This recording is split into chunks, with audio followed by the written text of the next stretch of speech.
Welcome to Three Questions, sponsored by the 18th Legislative District, Washington State Democrats. I'm your host, Wil Fuentes. Folks, I'd like to introduce my next guest, Lukas Bardue. He is the founder and president of Freight Track Services, where he manages complex supply chain and Department of Defense contracts. Beyond his business credentials, he has a decades-long track record of local leadership, including founding Clark County's very first search and rescue dog team. He is a lifelong resident, logistics expert, and a candidate for Clark County Council District 1.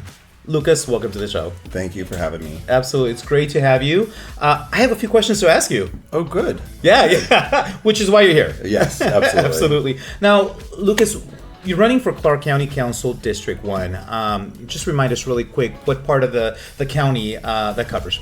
Basically, it covers everything over to, or west of 205, okay, up to about 45th, just north of the mall, and then all the way up Vancouver Lake. Okay, so most of the city of Vancouver, yes, and then there's like little pockets of unincorporated, yeah. Question number one. So, one of the main issues in District 1 in particular is homelessness.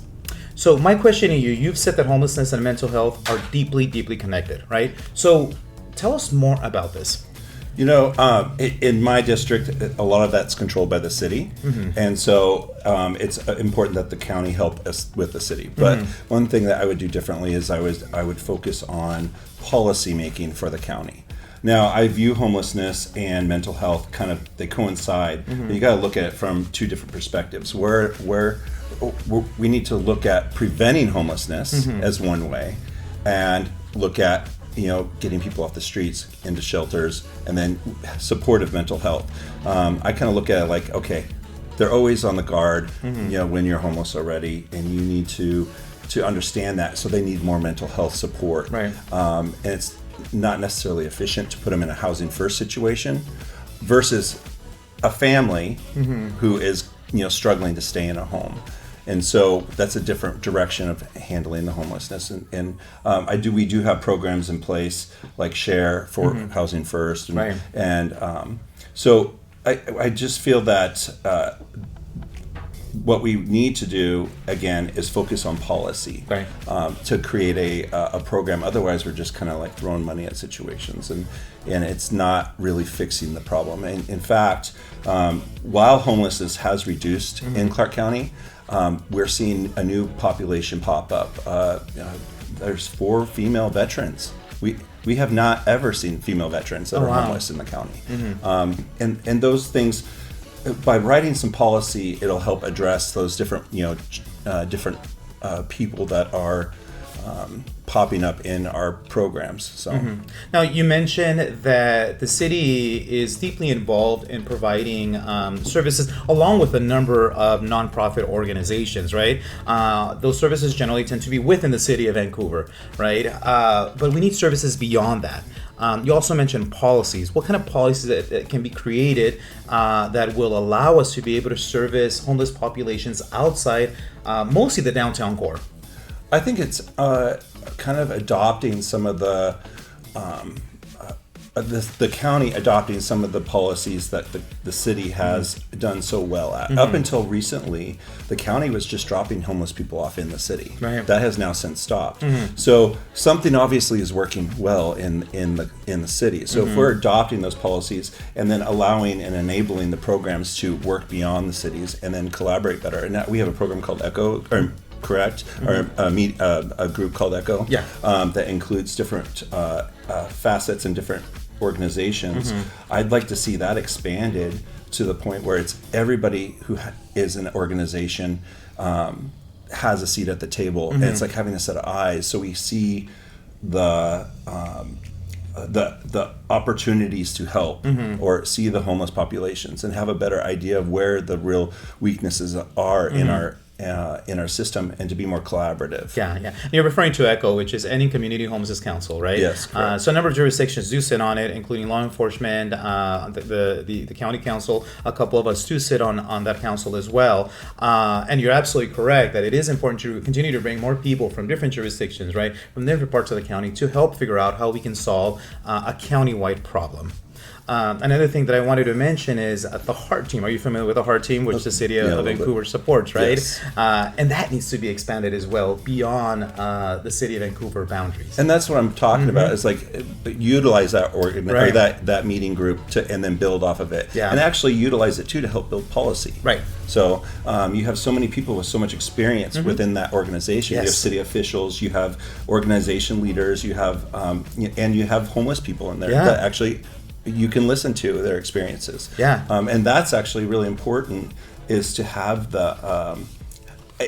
that experience involved in Yeah. communication and building policy. Absolutely. And ECHO is currently in the process of recruiting two community members with lived experience in homelessness. Yes. So that's going to give them a voice, right? Yes. Those of us who haven't experienced homelessness and sit on this council don't have that lived experience, right? So it's important to be able to hear other perspectives. Yeah. Question number 2. Now, this isn't, unique to our region, right? The housing affordability crisis, which is impacting a lot of folks here in our community. How would you address this issue here locally at the Clark County level? One of the first things I would do is get to the low-hanging fruit, and that's our permitting process. Right. If someone buys 10 acres of land and they want to develop it, and it takes a year to get it permitted, that's a year of cost that is not necessary. Right. We with AI, we can easily make it much quicker process Right. in order to get permitting done. But the other big issue is that we need to focus on growing up as a community, not out. And we are creating more expense by growing out.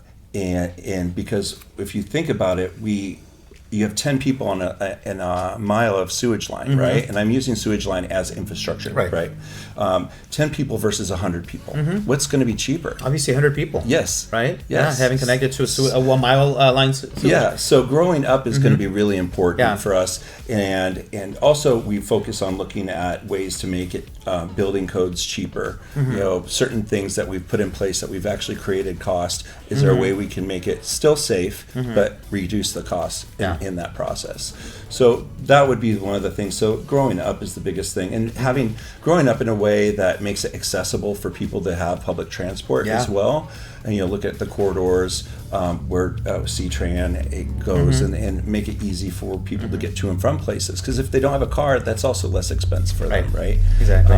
So growing up instead of growing out. Some really valid points. Thank you for mentioning the permitting process, which sometimes can take a little bit long time. And we at the county, we have some of our departments. In fact, most of our departments are understaffed, right? So leveraging technology, to figure out how we can speed things up is definitely a plus.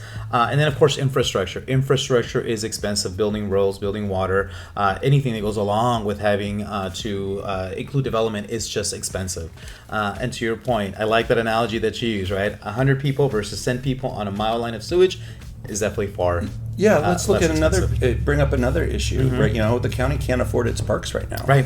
And it's because of that sprawl. Yeah. So if we're growing up, we have more people to use the parks, but we also have more tax base to support those services and parks. So instead, increasing the tax base without increasing the taxes, you grow up. That's exactly it. I think voters would really appreciate that.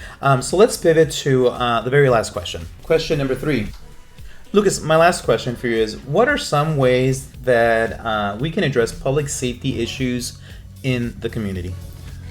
Well, we touched on it earlier. One of the things is mental health support. We have a lot of mental health support and also affordable housing. When people are homeless and they're struggling, they're more likely to steal or cause damage to land or people's property.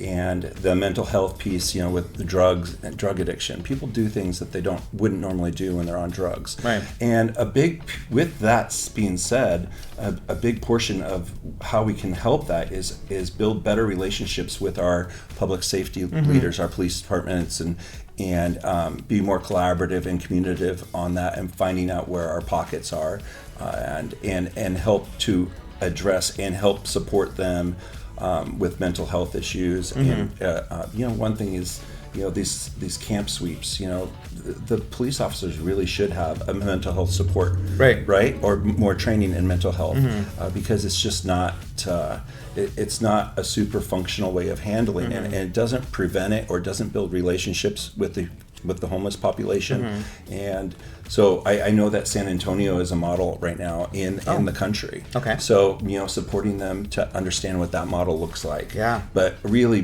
going into communication with public servants, or the police department or the fire department. And so during a panel conversation that council had with a number of law enforcement officers and leaders from jurisdictions across the county, we learned that on average a police officer or a deputy gets about 40 hours of training on how to deal with individuals having a mental health crisis. That's it. 40 hours a year, right? That's it. They don't get a lot. And here's the reality that that's not their job, right? To deal with mental health crisis. So I heard you mention that, you said having individuals that really know how to deal with folks who are experiencing mental health crisis would be an opportunity. Yes, absolutely. Yeah. And so, and that's exactly it. I think that's the direction that we have to look at it from that perspective. So, is there anything else that you want to add, as we've come to the conclusion of our 3 questions? Anything else you'd like to add, Lucas? No, that I've grown up in this community, and I care deeply about it. I've been here since I was 3 years old. Wow. And I've seen it change, and I've seen it grow. I mean, I remember back in the day, Evergreen Airfield up on 4th Plain, and there was nothing up there. And now we are just a sprawling community that people want to live here. And it's amazing what amazing place to live in the world. And so I've lived in other places, and I keep coming back, and this is my home. And I just want to continue to make it a better place and affordable for people to live here. Absolutely, yeah. Well, thank you so much for being on the show. We enjoyed listening to some of your ideas, and I want to wish you the best of luck. Thank you very much. Absolutely. Folks, that is our show for today. Don't forget to hit like, subscribe, leave a comment, and hit the notification bell. We will see you next time.